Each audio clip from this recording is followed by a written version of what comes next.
제가 공부한 게 있어요. 명리학도 공부했고 뭐 사주팔자 이런 것들 다 공부했어요. 근데 이제 자꾸 이제 종교 쪽으로 가게 되는 거예요. 그래서 이 세상에 있는 종교라는 종교는 다 파헤쳤어요. 근데 하루 종일 성경이라는 걸 보고 있었고, 그러니까 집사람이 이렇게 슬쩍 놓고 가요. 왜냐하면 요구해서 되는 사람이 아니니까. 그러니까 우울증을 벗어날 수 있었던 게 글쎄 종교적으로 얘기를 해도 괜찮은 건지 모르겠는데 믿음 하나였어요.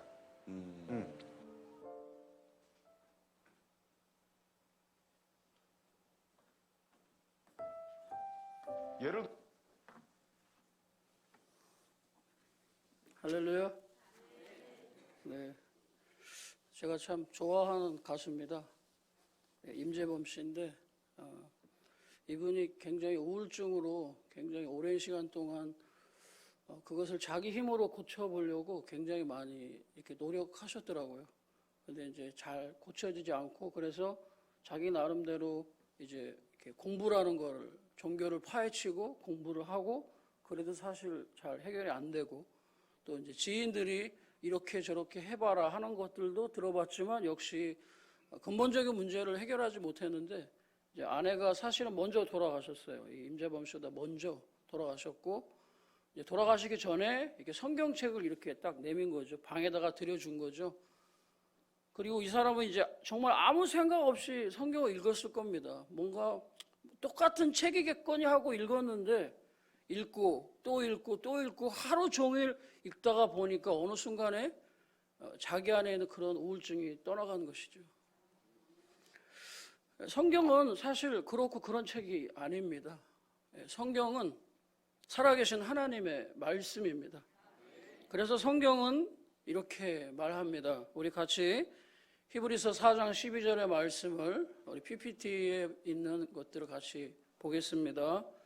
하나님의 말씀은 살아있고 힘이 있으며 어떤 양날 칼보다 날카로워서 사람 속을 꿰뚫어 혼과 영을 갈라내고 관절과 골수를 갈라놓기까지 하며 마음에 품은 생각과 의향을 가려냅니다. 아멘. 예, 표준 세번역입니다. 예, 하나님의 말씀이 이렇게 날카롭다. 우리가 품은 생각, 또 남은 알지 못할 것이라고 여기는 것들이 말씀을 통해서 성경을 읽을 때, 또 목사님의 메시지를 통해서 누군가 이야기해 준 것처럼 알아차릴 때가 사실 있지 않습니까? 그렇게 하나님의 말씀이 살아있다는 것을 가르쳐 주시는 거죠. 오늘 본문에 소개하고 있는 이 사람도 성경을 듣고 순종해서 큰 은혜와 축복을 받게 되는 사람인데, 이름이 무엇일까요? 네, 다 같이 한 목소리로 말해보겠습니다. 시작! 아브라함입니다. 아브라함의 뜻은 무엇일까요? 모르시죠? 예, 열국의 아버지라는 뜻입니다. 또한 이스라엘의 근간, 또 이스라엘의 기초라는 이름이 또 수식어로 따라옵니다. 또 믿음의 조상이라는 것도 있습니다. 그는 어떻게, 어떤 태도로 말씀을 듣고 순종해서 그런 은혜와 축복을 받게 됐는지 우리가 말씀을 통해 살펴보면서 은혜를 나누기 원합니다. 우리 1절 다 같이 읽어보겠습니다. 성경 피시고요. 성경과 PPT를 같이 하겠습니다. 우리 창세기 12장 우리 1절의 말씀 같이 읽어보겠습니다. 시작. 여호와께서 아브라함에게 이르시되 너는 너의 고향과 친척과 아버지의 집을 떠나 내가 네게 보여줄 땅으로 가라. 아멘. 하나님께서 아브라함에게 두 가지를 말씀하셨습니다. 하나는 떠나라, 또 하나는 가라입니다. 하나님과의 관계의 시작은 익숙한 것으로부터 떠나는 것입니다. 아브라함에게 익숙한 것은 바로 그의 집, 고향, 친척이었습니다. 사실 이것은 아브라함에게 전부입니다. 삶의 목적이고 이유이죠. 왜냐하면 가족이라는 것은, 가족이 없으신 분들은 잘 모르시겠지만 가족이 있다는 것은요, 살아야 될 이유이고 우리를 살게 하는 힘이 바로 가족입니다. 그런데 여기를 떠나라고 하나님께서 말씀하셨는데 그 이유가 무엇일까요? 창세기 11장 31절과 32절의 말씀을 우리 같이 읽어보겠습니다. 시작. 데라가 그 아들 아브라함과 하란의 아들인 그의 손자 롯과 그의 며느리 아브라함의 아내 사레를 데리고 갈대아인의 우르를 떠나 가나안 땅으로 가더니 하란에 이르러 거기 거류하였으며 데라는 나이가 205세가 되어 하란에서 죽었더라. 아멘. 네. 사실 이 데라가 아브라함의 아버지인 데라가 먼저 사실은 이제 이주를 결정했습니다. 근데 어떠한 이유가 있어서 그랬는지는 성경은 기록하고 있지 않아요. 그런데 이사를 가게 됩니다. 여러분, 이사를 간다는 것도 우리나라에서는 좀 쉽지가 않잖아요. 몸살이 날 정도로 이사가 어렵습니다. 그런데 당시는 이 부족국가 시대예요. 그러니까는 족속이 많은 그것이 힘이고 권력이고 자식이 많은 것이 곧 힘인, 가족의 수가 많은 것이 힘인 시대에 살고 있었기 때문에 이사를 간다는 것은요, 정말 엄청난 도전입니다. 그거는 미래, 삶을 보장할 수 없는 게 이사한 거예요. 그런데 데라가 어떠한 사인과 어떠한 인도하심이 있었는지 정확히 모르지만 어쨌든 자기가 살고 있는 집을 떠나서 하란까지 왔습니다. 그런데 안타깝게도 아버지는 거기서 돌아가십니다. 이제 모든 책임을 사실은 아브라함이 짊어지고 가야 되는 거예요. 사실요, 자녀로 있을 때 아버지나 엄마가 이렇게 하자 저렇게 하자 할 때는 사실 어려운 것이 없죠. 그런데 아버지가 안 계신 자리에서 본인이 그 모든 것을 이끌고 가야 되는 것은요, 사실 엄청난 부담이 아닐 수 없습니다. 자신이 살던 고향을 버리고 이제 새로운 땅을, 말씀하신 그 가나안 땅을 향해서 가는 그 자체가 사실은 굉장히 막막한 것이죠. 그런데 놀랍게도 이때 주님의 음성이 들렸다는 것이죠. 뭐라고 말씀하셨습니까? 너는 너의 고향과 친척과 아버지 집을 떠나 내가 내게 보여줄 땅으로 가라고 말씀하셨죠. 여러분, 이때가 참 중요합니다. 이 혼란의 때에, 막막할 때에 어떤 결정을 내가 스스로 내리기 어려울 이때가 바로 사실은 굉장히 도전이면서 또 하나의 기회인 것이죠. 이때가 바로 우리가 주님의 음성에 귀를 기울일 때라는 것입니다. 하나님의 말씀을 읽고 말씀에 귀를 기울일 때라는 사실입니다. 아브라함은요, 그 말씀을 마음을 간직하고 자신의 모든 안정감을 주었던 자리를 떠나서 하나님께서 보여줄 땅으로 이렇게 가게 됐습니다. 제가 읽은 책 중에 아주 오래전에 읽은 책이 있습니다. 익숙한 것과 결별이라는 책이 있습니다. 러시아의 대문호인 톨스토이는 이런 얘기를 했습니다. 모든 사람이 이 세상을 바꾸겠다고 말하지만 누구도 자기 자신을 바꾸려 하지 않는다. 여러분, 세상에서 가장 바꾸기 힘든 것은요, 바로 자기 자신입니다. 그러니까 우리는 남을 바꾸기 전에, 또 세상을 바꾸기 전에 먼저 자신을 바꾸라는 얘기입니다. 그러니까 우리 자신은요, 변화의 주체이면서 동시에 변화의 대상이 되어야 한다는 것입니다. 그러면서 변화의 세 가지 원리가 있다고 이야기합니다. 변화의 세 가지 원리가 뭐냐? 첫째는 나부터입니다. 그리고 리더부터, 세 번째는 쉬운 것부터 바꾸라는 것입니다. 나부터, 리더부터, 쉬운 것부터. 그러면서 미신에 대해서 이렇게 말했습니다. 미신이란 자신은 변하지 않고 신의 마음을 바꾸어 자신의 목표를 이루려는 것이라면, 우리가 믿는 복음은 영원히 변하지 않으신 하나님 앞에 나를 바꾸는 것이다. 그렇지 않습니까? 미신이라는 것, 자신은 변하지 않고 신의 마음을 어떻게 움직여서 자신이 목표로 하는 것을 이루려고 하는 것이 미신이라면, 우리가 믿는 복음은 뭐냐? 우리가 믿는 하나님의 말씀은 뭐냐? 변치 않으시는 그 하나님 앞에 우리 자신을 날마다 바꾸어 가는 것이 바로 복음이라는 것이죠. 신앙생활을 오래 하고 기도생활, 성경 공부 이런 것들을 오래 했어도 우리 자신을 바꾸려고 하는 이것들을 우리가 계속하지 않는다면 우리의 신앙은 미신이 아닌지 점검해 볼 필요가 있다는 것입니다. 그래서 예수님도요, 이 익숙한 것과 결별하는 메시지를 전하시면서 사실 반대되는 사람들에게 엄청난 저항에 직면하셨습니다. 영국의 BBC 방송국의 명설교가인 이 윌리엄 바클레이라는 분은 자신의 책에서 예수님이 싸우셨던 세 가지를 언급했습니다. 하나는 뭐였냐? 선택을 위한 싸움이었습니다. 두 번째는 이 정통주의와의 싸움입니다. 그리고 세 번째는 자기 자신과의 싸움입니다. 예수 그리스도를 통해 신분이 변화되었음을 자각하는 사람만이 익숙한 것과 결별을 선언할 수 있다고 말합니다. 그래서 사실 이것이 우리가 익숙한 것이 뭐라는 것을 우리 자신이 너무나 잘 알지만, 이것을 바꾸고 변화시켜야 되는 것도 알지만, 이것은 우리의 힘만으로는 부족합니다. 성령의 조명하심을 따라서 살아계신 말씀 앞에 우리 자신을 비추고 오염된 자신을 발견하는 교정 작업들을 우리는 계속해서 시도해야 합니다. 여러분이 떠나야 될 익숙한 자리는 어디입니까?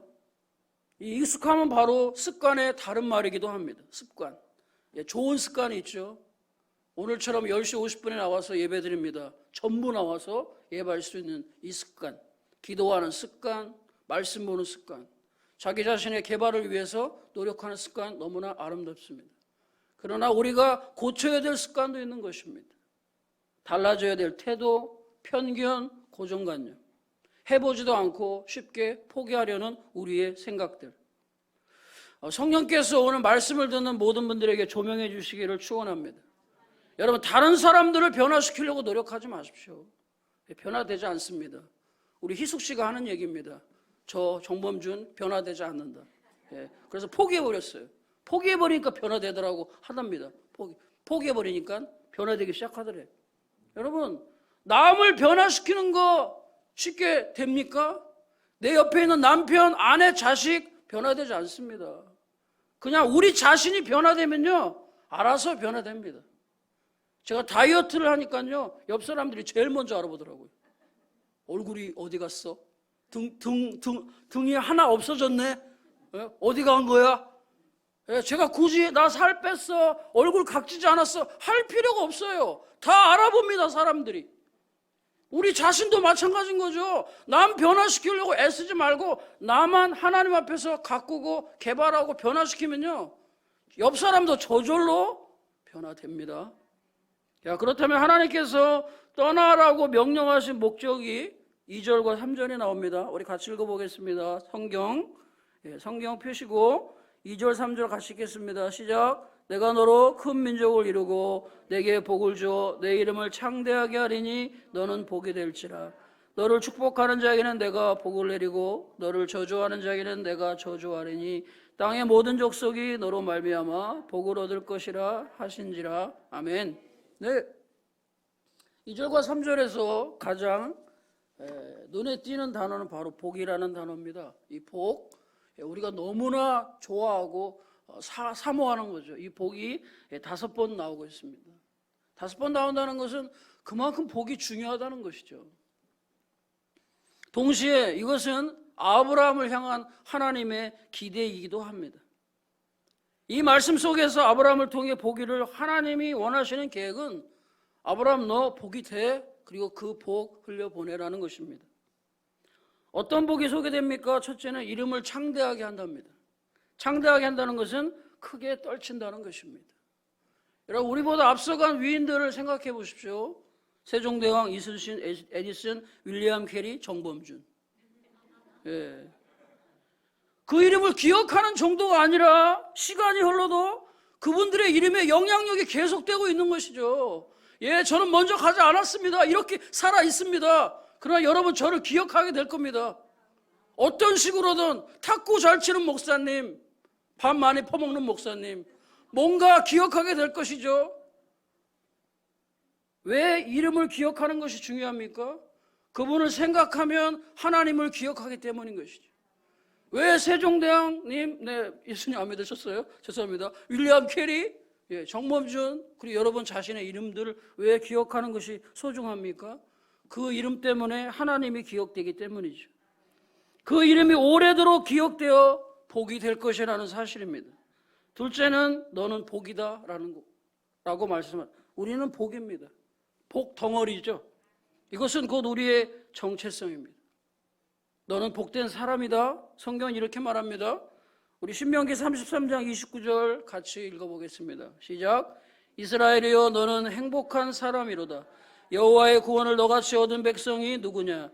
그는 너를 돕는 방패시요 내 영광의 칼이시리로다. 내 대적이 내게 복종하리니 내가 그들의 높은 곳을 밟으리로다. 아멘. 여러분, 혼돈과 혼란이 올 때마다 기억해야 될 것이 뭐냐면 나는 누구냐? 나는 누군가라는 이 정체성에 대한 질문이에요. 여러분, 원수 마귀들은요 바로 이 기본적이고 근간이 되는 것을 흔들어 버립니다.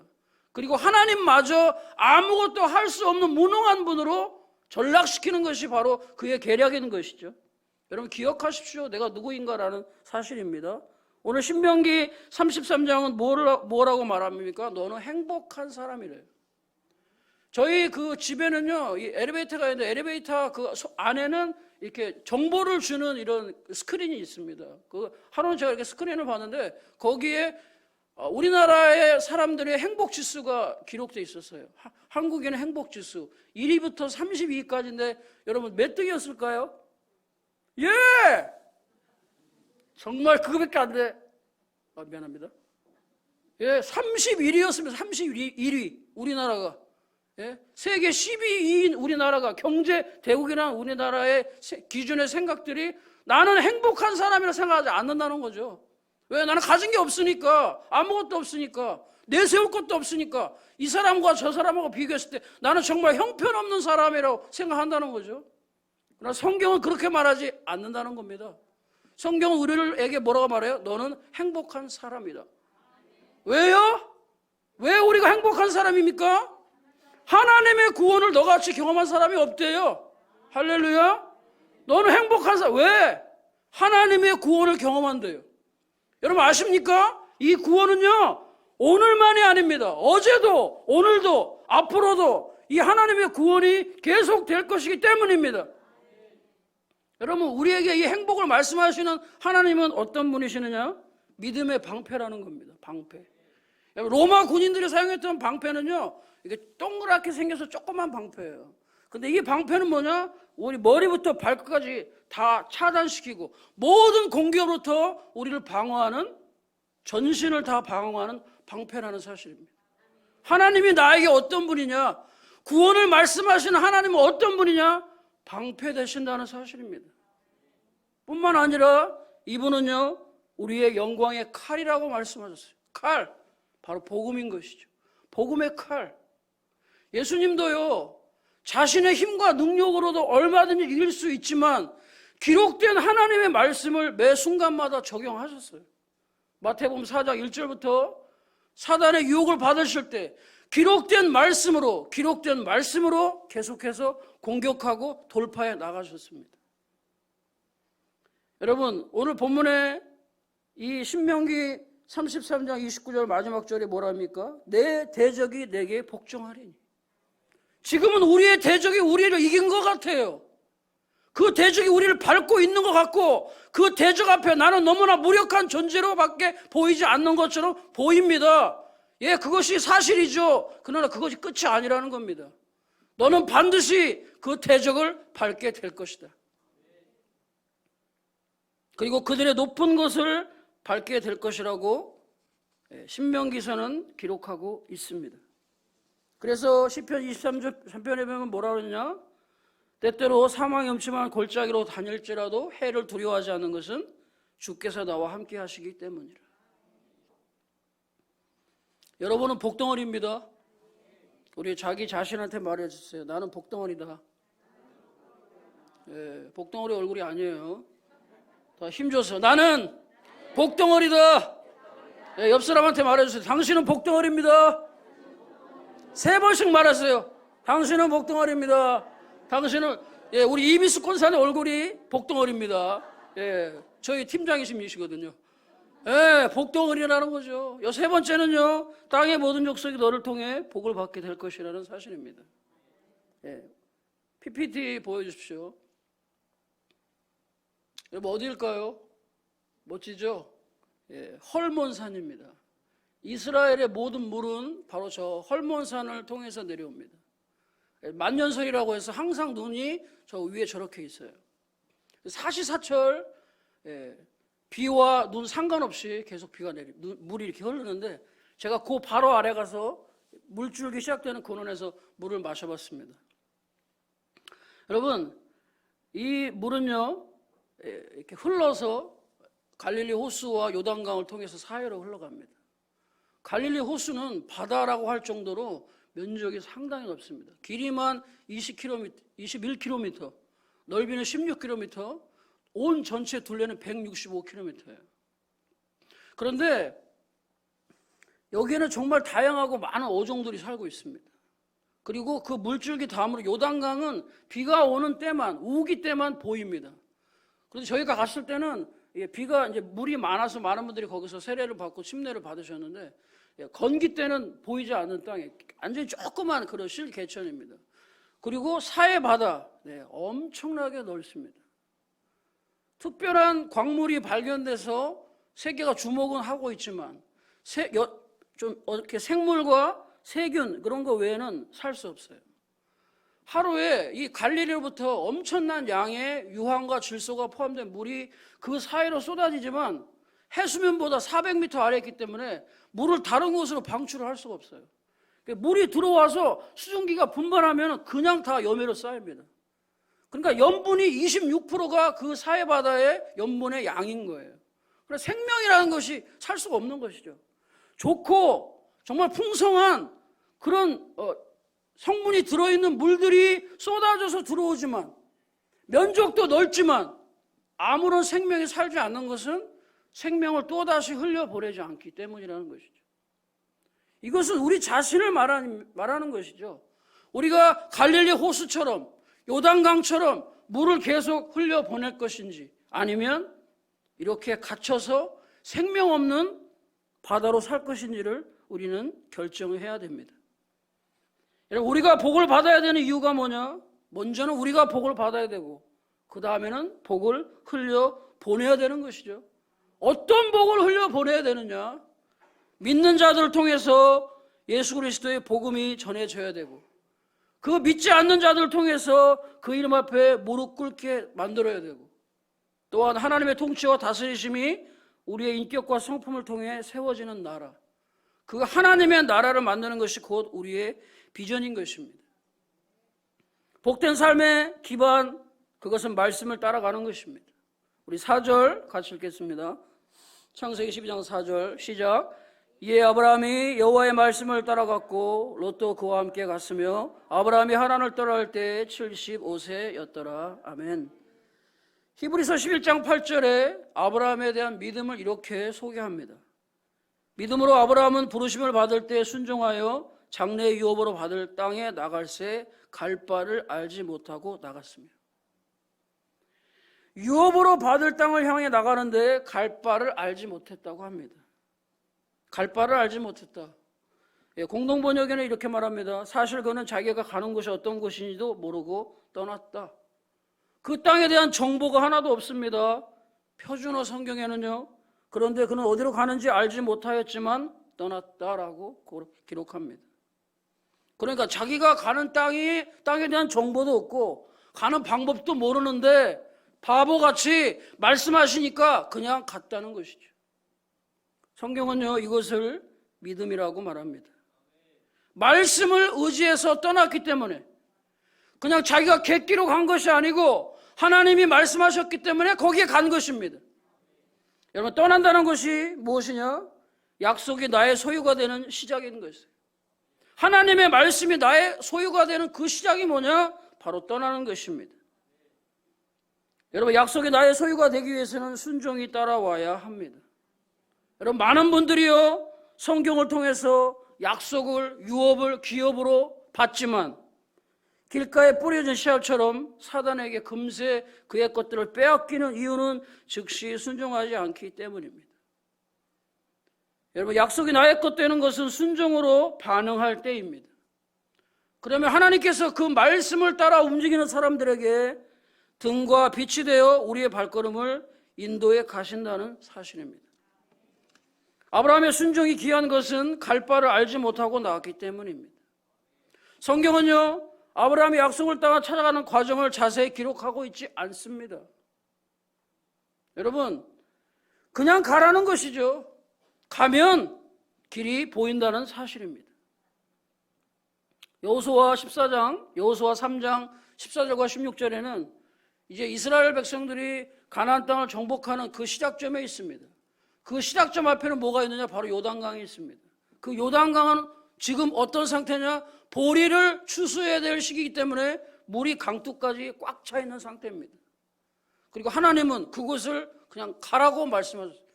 건너가라고 말씀하셨어요. 강을 건너가라. 어떻게 건너갑니까? 배도 없고 뭐 저쪽에 줄이 있어서 우리를 당겨주는 것도 아니고 그냥 가라는 것이죠.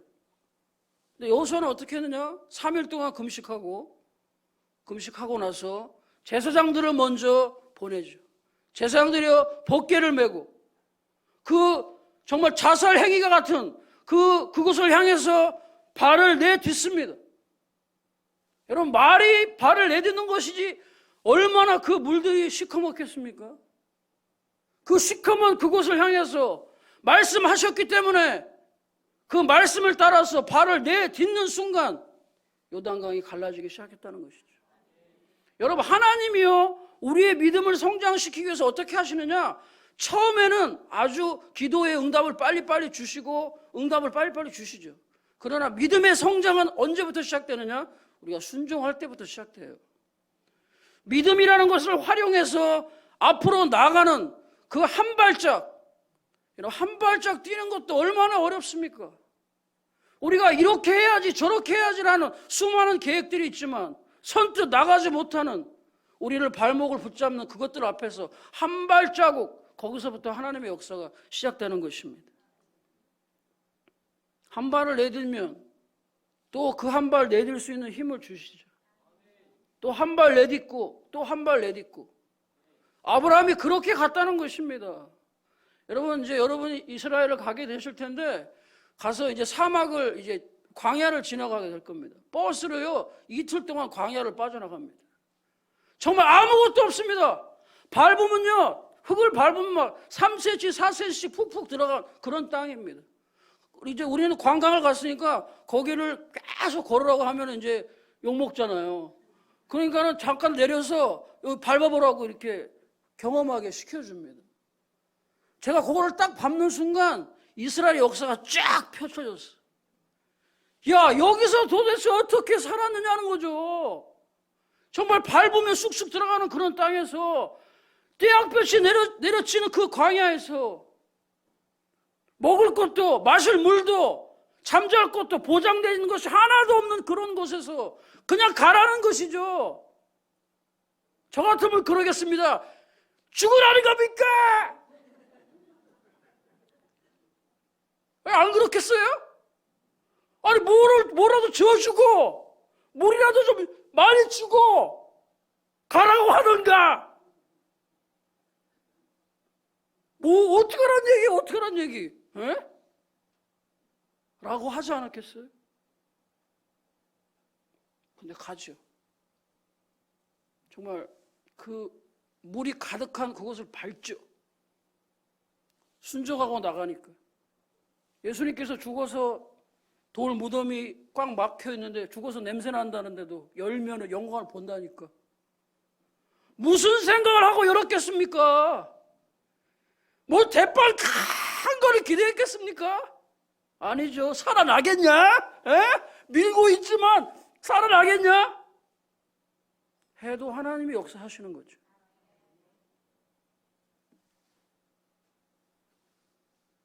시편 121편 7절 8절 같이 읽겠습니다. 여호와께서 너를 지켜 모든 환난을 면하게 하시며 내 영혼을 지키시리로다. 여호와께서 너의 출입을 지금부터 영원까지 지키시리로다. 아멘. 이제 설교 시간이 얼마 안 남았어요. 거두절미하고 제가 좋아하는 노래가 있습니다. You Raise Me Up이라는 노래입니다.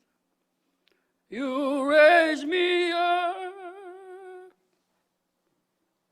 저는 노래가 좋고 멜로디가 좋고 이래서 정말 참 좋다 이렇게 들었는데 어저께 금요일 날 제가 이제 그것을 또 해석해서 한번 들어볼 기회가 있었습니다. 어떤 여자분이 이렇게 반주하면서 이게 곡을 해석해 주는데 그거를 해석하고 들으니까요 그 노래의 감이 전혀 다르더라고요.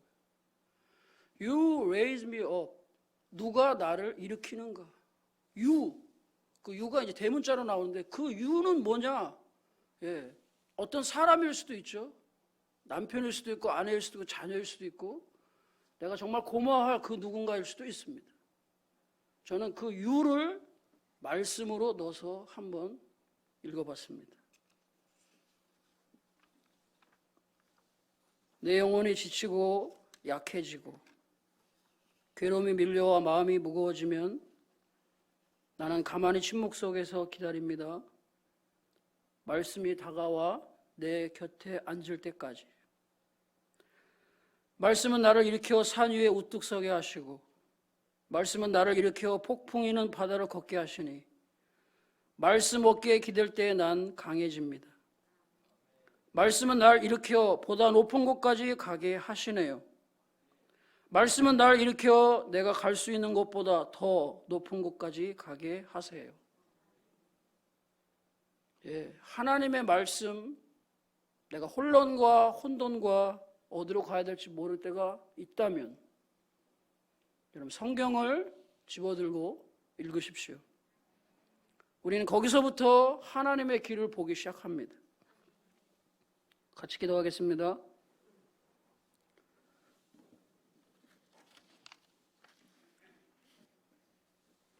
폭풍이는 인생의 바다에서 우리를 일으키시고 높은 산에 서게 하실 하나님을 찬양합니다.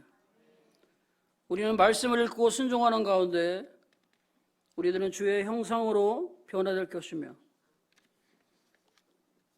변화의 주체가 될 것입니다. 축복의 사람으로 축복을 흘려보내는 가운데 모든 족속과 영역에 하나님의 나라가 임하는 데 우리의 삶을 사용하여 주시옵소서. 우리 합심해서 다 같이 동서로 기도하겠습니다. 은혜가 풍성하신 아버지 하나님 감사드립니다. 하나님, 우리가 우리의 인생을 살아가는 것 같지만 우리의 힘으로 살아가는 것이 아님을 다시 한번 고백합니다. 하나님의 말씀에 우리 자신을 위탁해서 그 말씀의 인도함을 받는 우리의 삶이 되도록 붙잡아 주시옵소서. 하나님, 우리의 삶이 너무나 힘들고 어려워 포기할 수밖에 없는 상황에서 우리가 이 세상을 바라보며 나 자신을 바라보며 한탄하는 것이 아니라 말씀하심 앞에 우리의 귀를 기울이게 하여 주시옵시고 우리를 다시 일으키시는 그 하나님 앞에 우리의 삶을 온전히 맡겨드리는 믿음이 되게 하여 주시옵소서. 하나님, 그 말씀으로 인하여 다시 한번 일어서며 우리의 믿음의 사명을 짊어지고 나가는 하나님의 귀한 산 권속들로 삼아 주시옵소서. 나로 말미암아 천하 만민이 복을 받게 되는 우리의 복덩어리의 삶으로 살아가도록 하나님 우리를 붙잡아 주시옵시고 날마다 말씀 앞에 우리의 삶을 조명하는 하나님의 귀한 백성들이 다 될 수 있도록 하나님 은혜 베풀어 주시옵소서. 그렇습니다. 주님, 우리 영혼이 지치고 힘들고 어렵고 낙심돼서 다시 일어날 수밖에 없는, 다시 일어날 수도 없을 것조차 어려운 우리의 발걸음이지만 믿음으로 주님 앞에 나온 우리 백성들, 하나님이 힘 주셨을 줄로 믿습니다. 우리가 믿고 바라봐야 될 것은 사람도 아니고 환경도 아니고 바로 살아계신 하나님의 말씀임을 다시 한번 기억합니다. 하나님, 바로 우리가 누구인지, 바로 우리는 복덩어리이며 하나님의 민족과 열방을 위해 쓰임받을 하나님의 종들임을 기억하게 하여 주옵소서. 너는 행복한 사람이다. 하나님의 구원을 너와 같이 얻는 백성이 없다고 말씀하신 주님, 우리의 삶의 방패가 되시고 영원한 칼이 되시는 그 하나님을 믿고 신뢰함으로 우리의 거룩한 발걸음을 띠는 우리의 삶으로 주님께서 삼아 주시옵소서. 나로 말미암아 천하 만민이 복을 받으며 나를 통해서 사람들이 하나님을 고백하고 예수 그리스도 앞에 무릎을 꿇고 살아계신 하나님을 고백하는 그날까지 우리의 믿음의 이 거룩한 여정들을 이어가는 하나님의 귀한 백성들로 오늘도 삼아 주시옵소서. 그렇습니다. 주님, 말씀이 우리를 일으키심을 다시 한번 기억하며 말씀 앞으로 나아가는 모든 성도님들이 되도록 축복하여 주시옵소서. 우리를 참으로 사랑해 주시는 예수 그리스도 이름으로 기도드립니다. 아멘.